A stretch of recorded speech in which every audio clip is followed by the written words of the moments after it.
We've got end of session politics and why, if you want a monkey, you'd better buy one soon. That's next on Capitol View.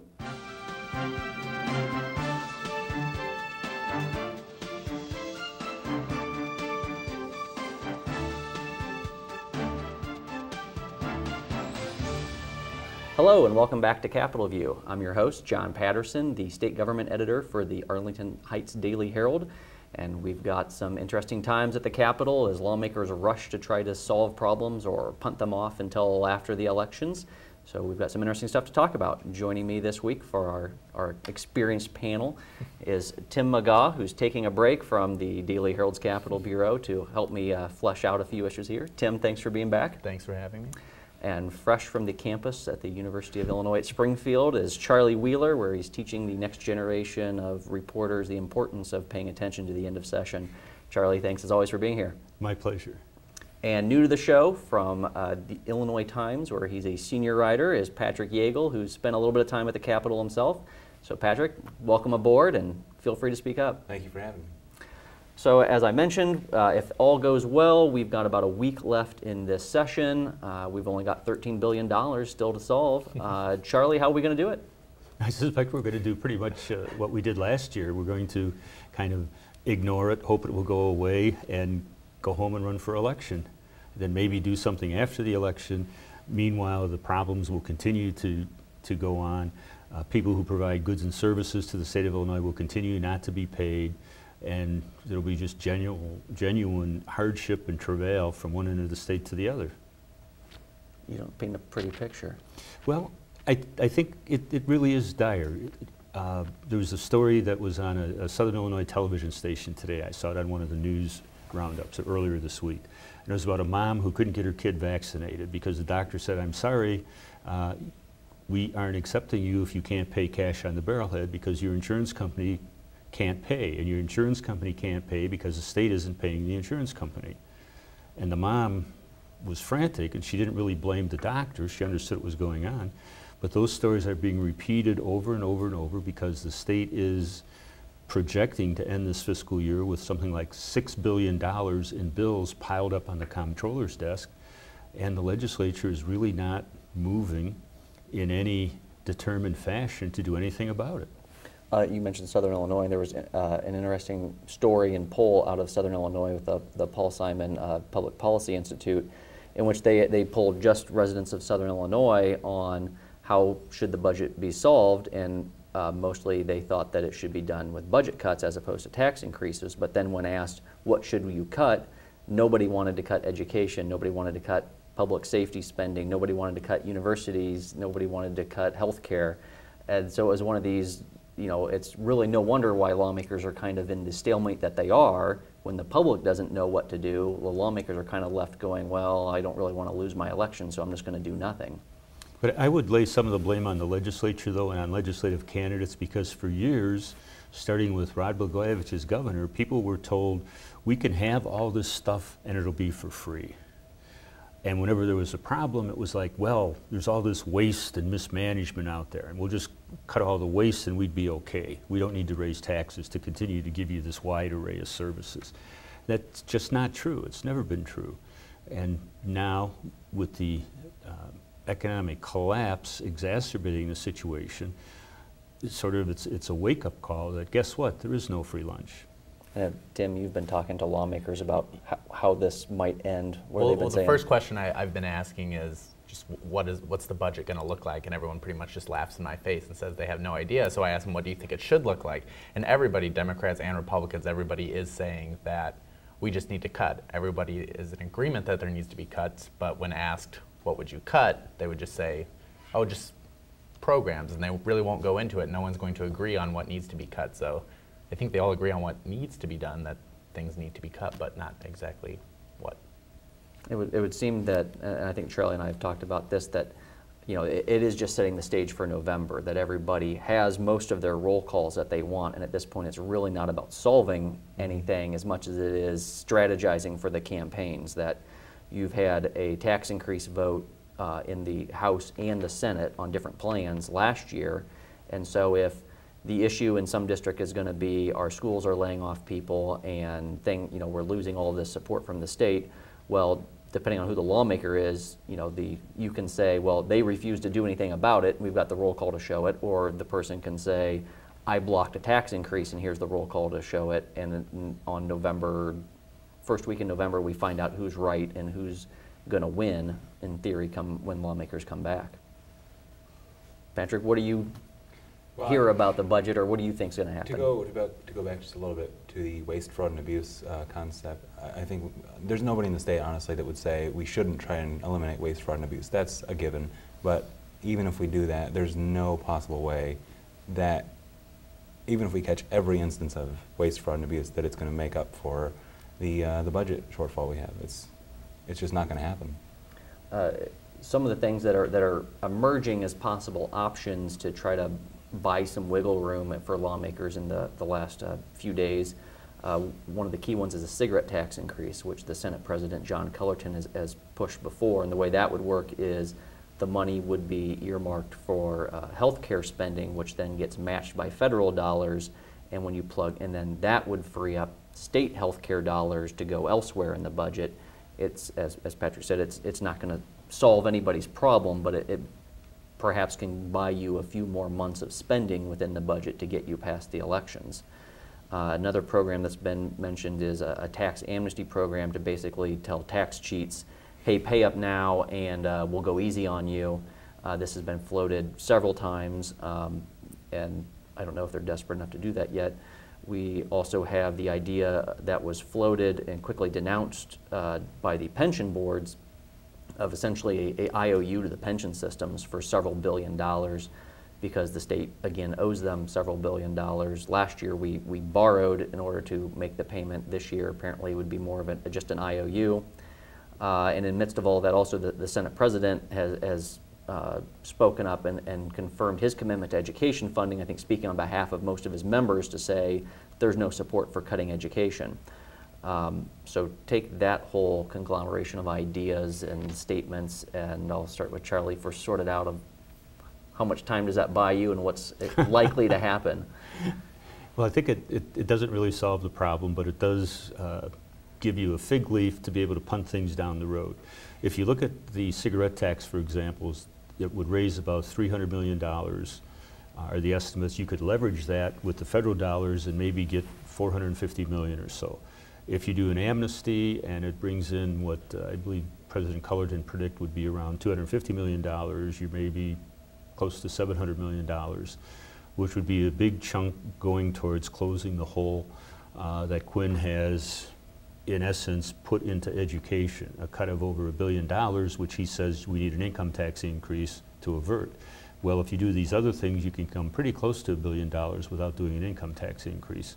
So in that sense, you could maybe appear to have saved education, but that still doesn't solve the problem of the billions of dollars we owe vendors, including higher education, including people who provide medical services and prescription drugs to our neediest families. The situation is not going to be resolved by those kind of face-saving devices, I don't think. Also on the pension issue, it'd be interesting that in the year in which everyone's kind of patting themselves on the back for the sweeping pension reforms that are supposed to save $200 billion over the next few decades, that we would have lawmakers vote to skip the pension payment again and basically add to the $78 billion debt that they've been carrying on. And kind of hope that kind of goes away under the guise of, well, look what all this other stuff we did, even though we're not making the payments again. Yeah, although I don't fully understand the idea behind this IOU. Welcome to the club. Well, I could see, for example, the state saying what we're going to do is issue an IOU in the sense that here's authority for you to go out and borrow the money from somebody and we'll pay somebody else back later on. And that, in a sense, is an IOU. And that's kind of what we did last time when we sold bonds to make the pension payment for the current budget year.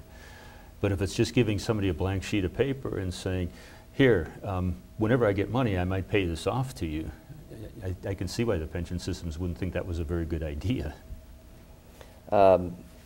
Tim, got any thoughts on the cigarette tax? I know you've talked to Cullerton and others before. Yeah, I spoke with, well, there was the one news conference, and President Cullerton was there, and it went through the Senate, and it's stalled in the House, and I spoke with Madigan's spokesman, and he does, and Speaker Madigan does support a cigarette tax increase, but it sounds like they just don't have the votes. And one interesting thing about that is I think it's Missouri has the lowest cigarette tax in the nation. I think it's only about 17 cents a pack or something like that. And I think Indiana's is pretty low, so I think some lawmakers on the borders of the state might be concerned about that. So I just don't think they have the votes in the House.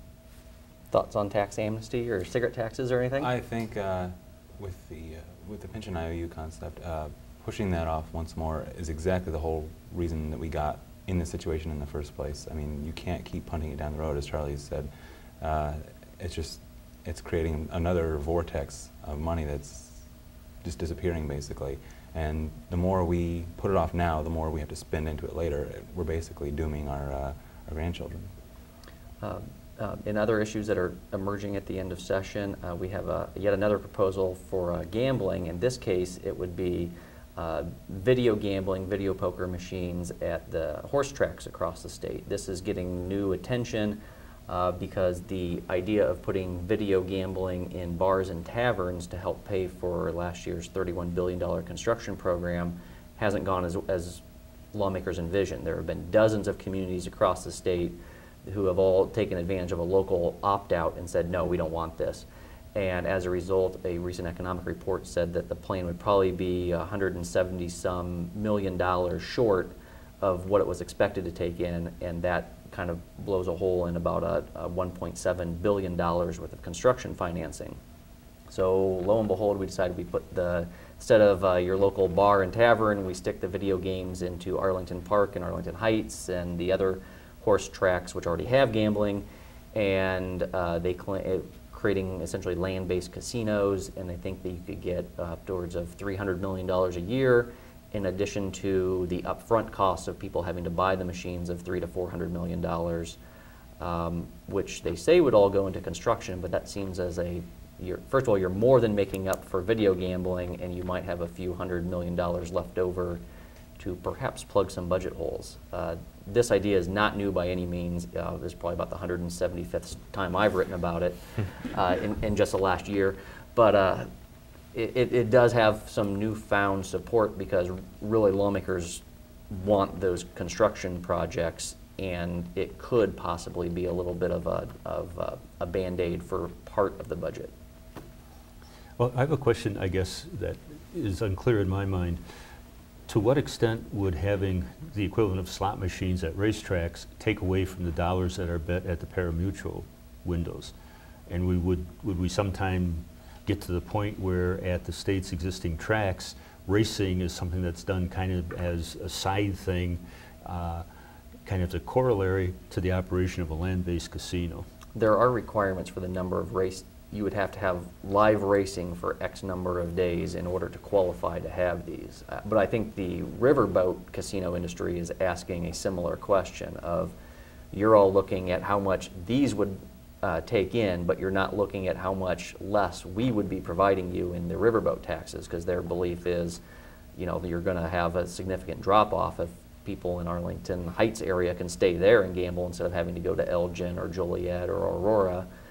And they claim that you're overestimating because of the smoking ban and everything else, and this won't bring in anywhere near that much money and will hurt our industry. Well, it seems to me just common sense to assume that there is a finite amount of money out there that's available for gambling, and if you offer additional options for people to gamble, it doesn't necessarily create additional dollars to be gambled. To me, it'd be more likely a dislocation of gambling dollars, as you were saying, that before I would have gone to Elgin, now I'll just go to Arlington. It does have the plan that makes it kind of unique in what they're trying to sell to the political leader. There's a deal that's been hatched out between the tracks and the horsemen and the various horse racing interests, which in and of itself is an amazing deal because those groups tend not to like each other at all. But it has yet to face a legislative test and has now incurred the opposition of the riverboat industry, which was staying out of it until it had to.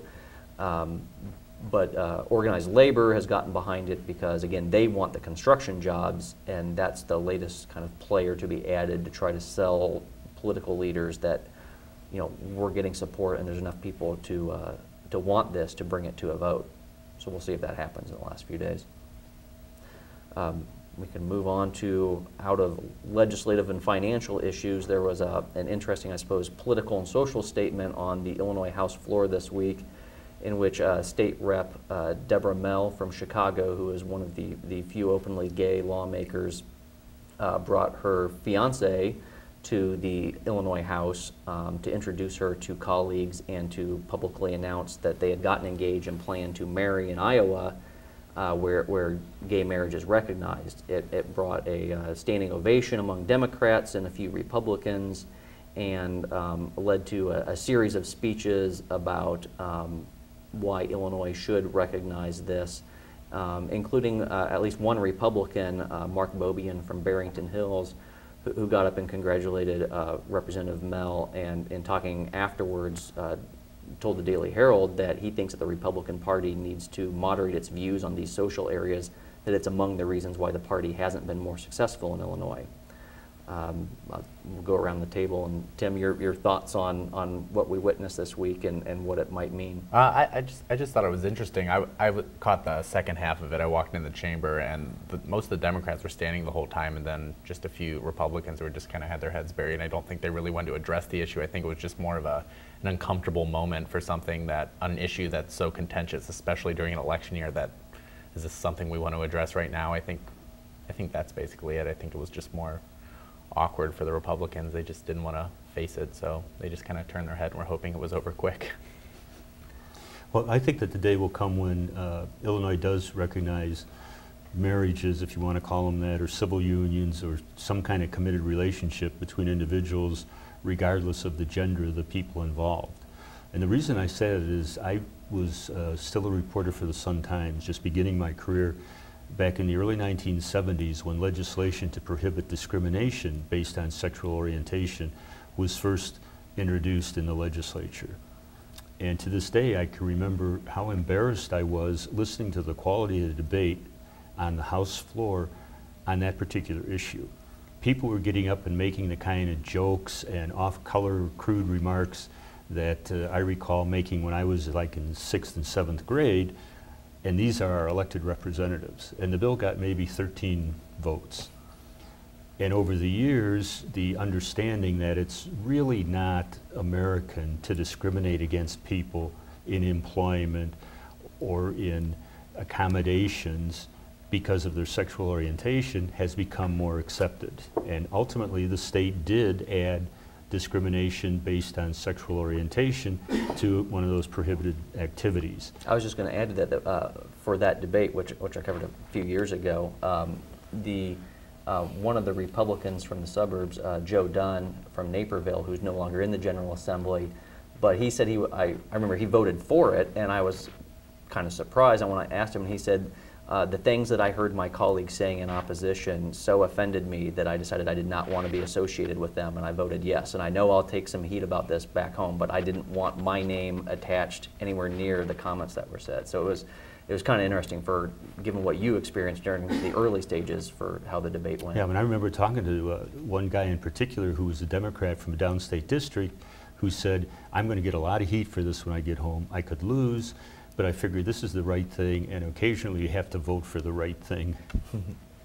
Then you also, that type of rhetoric Charlie was talking about, you kind of hear more of that now, especially with the Tea Party movement getting all kinds of coverage. So I don't know if some of that hateful language would really be that unusual on the floor if something like this happened, because that type of stuff is getting so much coverage and seems to have more backing. I don't know if they have more backing necessarily, or they're just getting more coverage out of it. But Patrick, we don't want to leave you out. Well, I think that Bobian was absolutely correct in that the Republican Party does need to moderate its stances on some of these social issues, because this is a blue state and has been for a while, and I don't think it's going to change any just because the Democratic-led legislature is not, taking care of its obligations, and obviously the Republicans are a part of that. They really need to take a look at themselves and see what's more important, our fiscal problems or our social problems? And really the fiscal problems are what they need to be concentrating on right now, and not, averting the social problems. I mean, to say nothing of the human rights aspect of it, the fiscal aspect is just so much more important. And other issues that at least we deal with and could affect Charlie specifically, the Illinois General Assembly has approved and sent to Governor Quinn exemptions to the Freedom of Information Act, the much heralded new Freedom of Information Act that was supposed to bring sunshine and non-corruption to all corners of government. It exempts all public employee evaluations from disclosure to reporters, the public, or anyone else. The lawmakers had previously done this for public school teachers, and then they followed up, and this exempts from your mayor to your firefighters to Professor Wheeler at the University of Illinois at Springfield. So you better hurry if you want Charlie's evaluation. Charlie, we talked about this earlier, and you actually think this is a bad idea. Oh, of course I think it's a bad idea. I think if anybody wants to see what kind of performance evaluations I get, they should have them, because they are the taxpayers. They pay my salary. They have a right to know if they're getting good value for their dollar. Now, when I worked at the Sun-Times and I was a private employee, no, that's a private matter. And as long as the folks who own the Sun-Times were satisfied with what I was doing, that was fine, because they were the ones who paid my salary. But I think if you're a public employee, whether or not you're doing a good job is something that the public has a right to know. Now, I wouldn't say, for example, that you should be able to look at my medical records or my social security number or that kind of stuff. No, I understand the concerns about privacy. But the basic question of whether or not my superiors think that I am performing the way I ought to, I think that should be on the public record. I have no problem with that. The big talking point opposed to Charlie's is that these public evaluations, them being public, forces managers or evaluators to inflate them, so that if they do go public, it doesn't reflect poorly on them. Or if they're inflating them, then that's going to basically make the work environment's going to be more destructive, I guess they're saying. So I don't really quite understand that argument, but it's... I don't either, in the sense that I understand where they're coming from. They're saying, well, if my supervisors knew that the public could see what they were going to say about me, they just say nice things. Mm-hmm. But to me, the underlying premise is that I won't find out what's being said about me, and therefore they can be more candid. In that case, what's the purpose of doing the evaluation? Because the way I look at it, the evaluation is for the supervisor to say to the employee, here's where you're doing well, here are the areas you need to work on. And if you're not going to do that, why even bother to do it? And so the employee is going to know one way or the other. And the John Milner, who's a former suburban police chief, was among the people who got up and supported this. And he said, I've done all kinds of evaluations during my career, and he said, I didn't realize that if I was writing them for an audience, I would have written them differently. But I think that does kind of then undermine, well, why are you doing evaluations? I think you would argue if you're a public employee, everything you do is basically for an audience. You're working for the taxpayers anyway. So I think people should probably always keep that in mind. And one kind of turn of events on that is there was recently a very high-profile police beating case up in the Chicago area, and the Daily Herald FOIA'd for the officer involved for his performance records under this new law and got him back, and it turned out that he's an exemplary officer. He's never had any discipline problems before this, and the irony that the police departments generally want these exemptions. They don't want to have to turn this over, and in this case it was probably served their best interest because it painted this officer at least in a different light, whereas you assume that he was a problem cop all along, and now at least they can say this is just an isolated incident, not part of a trend. Mm-hmm. Before we run out of too much time here, I teased in the opening that you'd better go buy your monkey or any other associated primate soon. That's the monkey band beat has been Tim's beat at the Capitol, so I'll turn the floor over to him to explain what's going on. Yeah, basically this proposal came about out of the, I think it was a chimpanzee in Connecticut that I think he was hopped up on Xanax apparently and then severely mauled a woman and I think, tore off part of her face. But there's part of a nationwide push from just animal groups to basically make it illegal to have a monkey, so something like this doesn't happen again. But there is an exemption if you, I guess there are people who use capuchin monkeys, which are the monkeys that Marcel was from Friends. So you can have him if you're using him for therapy purposes, but other than that, no monkeys. Unless you could go out and buy one today, so if you're interested, you might as well go out and get one, because, and then if you register with a local animal agency, he's safe until January, so. You have until January 1 to buy your monkey. Otherwise, watch out. The state police may be knocking down your doors to take your monkey away. Charlie, how does this rate in the history of legislation that's passed the General Assembly? It never ceases to amaze me what our elected representatives can do looking out for the welfare of the general public. Patrick, do you own a monkey? I own several, in fact, but they're all therapeutic, so I think You're they'll be fine. exempt. And one more thing, kind of a walk down history lane to the Blagojevich years. The U.S. Supreme Court recently announced that it will take up a case out of California on the issue of whether or not states can regulate and outlaw the sale of violent video games to minors. You may recall Governor Blagojevich got national attention, I believe it was in late 2004 and throughout most of 2005, on a similar push in which he had invited the New York Times and national TV crews to come cover his big announcement that Illinois was going to be the first state to do this. Unfortunately, the legislation kind of ended up being a cut and paste job from a community that had already had their law blocked by the federal courts. And so, not surprisingly, on the first day Illinois' law went into effect, it was blocked by the federal courts and has remained so. And there never was an appeal to the U.S. Supreme Court. But now we'll find out from California whether or not we can do this. And with that, we are out of time for this week. I'd like to thank Tim and Charlie and Patrick. Please come back. Thank you. And please tune in next week for another Capitol View. I'm John Patterson. Thanks for watching.